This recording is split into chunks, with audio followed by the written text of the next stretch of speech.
আসসালামু আলাইকুম, সবাই কেমন আছেন? আমি রুমা মাহমুদ, আমার পেজ রোমাশালা স্কুল থেকে। আজকে একটা পরীর মতো ড্রেস, যে পরে আছে তাকেও পরী লাগছে এবং ড্রেসটা অসাধারণ সুন্দর লাগছে, তাই না? তো জামাটা আসলে সিম্পল একটা কাটিং, নিচে ফুল রাউন্ড দিয়েছে। আমি আজকে জামাটার কাটিং নিয়ে হাজির হইনি, আজকে আমি হাতাটা কাটিং দেখাবো। এই ফুলকো ফুলকো হাতা কাটিংটা দেখাবো। এই হাতা কাটিংটা এবং সেলাইয়ের মধ্যে কিছু টিপস আছে যেটা আমি আমার আপুদের সাথে শেয়ার করব। প্রথমে হাতাটা একটু রিসার্চ করি। দেখো, হাতাটার কাঁধের উপরে তেমন কোনো কুচি টুচি কিছু নেই, কিন্তু তারপরে এটা ফুলে আছে। আমরা অনেক সময় দেখি যে হাতার উপরে কুচি দিলে হাতা ফুলে, কিন্তু এটা কুচি ছাড়া ফুলে আছে। এটার বিশেষত্ব কি, আজকে শুধু সেইটা নিয়ে আলোচনা করব। আর হাতাটা লম্বায় দেখতে পাচ্ছ 3/4, দেখেছ? কোনোই পাস করলেই তো 3/4 নাকি? ওকে, তো 3/4 হাতা। ওকে, আমি বলবো এটা একদম নর্মাল একটা হাতা। প্রথমেই আমাদের বেসিক থেকে কাজটা করতে হবে। বেসিক তো বোঝো নাকি, সেলাই কাজ পারতে হলে বেসিক বুঝতে হবে, আমরা এটা জানি। তো প্রথমেই আমরা একটা হাতার লম্বা নিয়ে কথা বলবো। এই ধরনের হাতা তৈরি করতে হলে তুমি যতটুকু হাতা পরতে চাও তার চাইতে 2-4 ইঞ্চি লম্বা বেশি হতে হবে। একটা জিনিস খেয়াল করো, এই হাতাটা এই যে এখানে ফুলে আছে, এই কাপড়টা কোথা থেকে আসবে? এই কাপড়টার নিচে থেকে, মানে লম্বা থেকে কাভার করবে। মানে ধরো তুমি যদি এই হাতাটা 15 ইঞ্চি বানাতে চাও, যে আপু আমি 15 ইঞ্চি হাতাটা লম্বা দিব, তাহলে তোমাকে লম্বা 17 ইঞ্চি নিতে হবে বা 18 ইঞ্চি নিতে হবে, অর্থাৎ 2 ইঞ্চি প্লাস 2-4 ইঞ্চি বেশি নিতে হবে। এখন আমি একদম একজ্যাক্ট বলবো না তুমি 2 ইঞ্চি বেশি নাও বা 4 ইঞ্চি বেশি নাও, অর্থাৎ একটু লম্বায় বাড়িয়ে নিবা। যতটুকু ফুলাতে চাও ততটুকু লম্বায় বাড়িয়ে নিবা। আর একটা নর্মাল হাতা যেভাবে কাটে সেভাবেই কাটবা। আমি একটা নর্মাল হাতা কাটি। ওকে, একটা নর্মাল হাতার যা যা রুলস থাকার কথা তাই থাকবে, এখানে কোনো কিছু আর চেঞ্জ হবে না। এখন আসো, এই পাশ কেটে কমানো যাবে না, কারণ তাইলে আমাদের এই ফুলকো ফুলকো থাকবে না। এই পাশেও বেশি নেওয়া যাবে না, উপরেও বেশি নেওয়া যাবে না, কিছুই দরকার নেই। অর্থাৎ শুধু লম্বায় যদি আমরা জানি তার থেকে 2-4 ইঞ্চি বেশি নিব। এখন আসো, তাইলে এই একটা নর্মাল হাতে এরকম ফুলকো হয়ে আছে কেন, এবং 2 ইঞ্চি আমি কেন বেশি নিচ্ছি সেটা বলে দেই। এই হাতাটা ঠিক আমাদের, খেয়াল করো, এই হচ্ছে আমাদের কনুই। ঠিক কনুইর উপরে একটা ফিটিংস রাবার ব্যবহার করা হয়েছে যাতে হাতাটা নিচের দিকে না নামে। মনে করো এইটা আমার কনুই, এখানে হচ্ছে আমার কনুই। কনুই কোথায় আসে? কারো 10-এ আসে, কারো 11-তে আসে, কারো 9-এ আসে।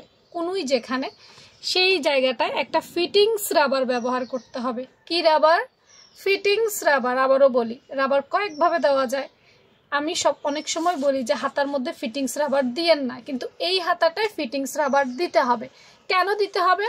এটা কনুইর উপরে দিতে হবে, এবং কনুইর উপরে দিতে হলে কোথায় দিতে হবে? ওই 2 ইঞ্চি পাস করে দিতে হবে। এখন আসো, 2 ইঞ্চি আমরা কেন এইটাতে আসি। মনে করো এখান থেকে মাপটা ধরে তোমার কনুই আসছে 9 ইঞ্চিতে, যদি হাত ছোট হয় তাহলে 9 ইঞ্চিতেই আসে।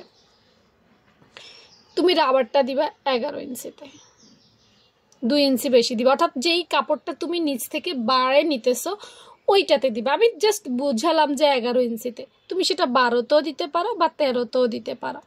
অর্থাৎ তুমি যেই কাপড়টা বেশি নিচ্ছ এই কাপড়টাতে তুমি দিবা। কোনোই তোমার যেখানেই আসুক, সাধারণত 9, 10, 11, 12, মানে লম্বা, খাটো হইলে কমবে, লম্বা হইলে বাড়বে। এইখানে তুমি রাবারটা দিবা এবং রাবারটা ফিটিংস হতে হবে, অর্থাৎ কুনুইটা যেন পাঁচ করে নিচে নামে যায় এমন হতে হবে। একটা শক্ত রাবার দিতে হবে, হার্ড রাবার দিতে হবে, আবার বেশি হার্ড না, এরকম দিতে হবে। কেন দিতে হবে? দেখো, এখানে যখন আমরা রাবারটা দিব তখন কাপড়টা এরকম হবে। অলরেডি দেখো এটা ফুলকো হয়ে গেছে, পাশ থেকে ফুলকো হয়ে গেছে। আর ওই যে বাড়তি যে অংশটা, এই অংশটা তোমাকে উপরে ফুলাইতে সাহায্য করবে। খেয়াল করো, আমি আবারও যদি ছবিটাতে যাই, খেয়াল করো এইখানে একটা হার্ড রাবার দেওয়া হয়েছে, এই যে এখানে, যাতে কোনোই পাস করে এটা নিচে না নামে। এবং এখানে একটু বেশি কাপড়ের মধ্যে আটকাই রাখছে রাবার দিয়ে, দেখছো? ওই যে আমি বললাম লম্বায় যদি তোমার 15 দাও তাহলে 18 ইঞ্চি নিবা, ওই এক্সট্রা কাপড়টাকে উপরে উপরে উপরে আটকাই রাখছে এখানে রাবার দিয়ে। এখন আটকাই রাখার কারণে কি হয়েছে, এখানে একটু ফুলে ফুলে ফুলকো হয়ে আছে, আর নিচের অংশটা কি হয়ে আছে, ঠিকঠাক আছে। বাড়তি যে অংশ নিব সেটা আমরা উপরে নিব। দেখো কাটিংয়ে তেমন কিছুই নেই। এই কাটিংটা পারবে না এমন কেউ আছে যে এরকম একটা হাতা কাটতে পারবে না? পৃথিবীতে কেউ আছে? আর যে সরু সরা লিখতে পারবে সেও পারবে এটা কাটতে, কিন্তু এটার কোথায় কোথায় মেন জিনিসটা হচ্ছে বুঝতে এবং সেলাই করতে। তুমি এভাবে অনেকে বলবা আপু আমি বানাই কিন্তু এরকম ফুলে থাকে না কেন? ওই যে তুমি নিয়মটা বোঝো না। তুমি কি করবে, উপরে 2 ইঞ্চি এক্সট্রা নিবে, বেশি কাপড়টা উপরে উঠাই দিবে, তাহলে এই জায়গাটা ফুলে যাবে। আর পাশ টাশ কিচ্ছু করতে হবে না, ব্যাস। সবসময় কাটিংয়ে টেকনিক থাকে না, সেলের মধ্যেও টেকনিক থাকে। আর আরেকটা জিনিস হচ্ছে, বারবার বলতেছি, হার্ড রাবার দিবা, শক্ত রাবার দিবা, টাইট রাবার দিবা, ফিটিংস রাবার দিবা। তোমার এখানে ফিটিংস রাবারটা যদি ঢিল ঢাল হয় তাহলে এটা নিচে নেমে যাবে, এই অংশটা ফুলে থাকবে না। এরকম হার্ড রাবার হওয়ার কারণে এটা তোমার এখানে ধরে রাখছে, উপরে ফুলাই রাখছে, নিচে নামতে দিচ্ছে না। বুঝতে পেরেছ? ভালো থেকে সবাই, আল্লাহ হাফেজ। এবং কেমন হয়েছে জানাতে ভুলবা না। প্রতিদিনের মতো যারা আমার ক্লাস করো জানাই দিবা।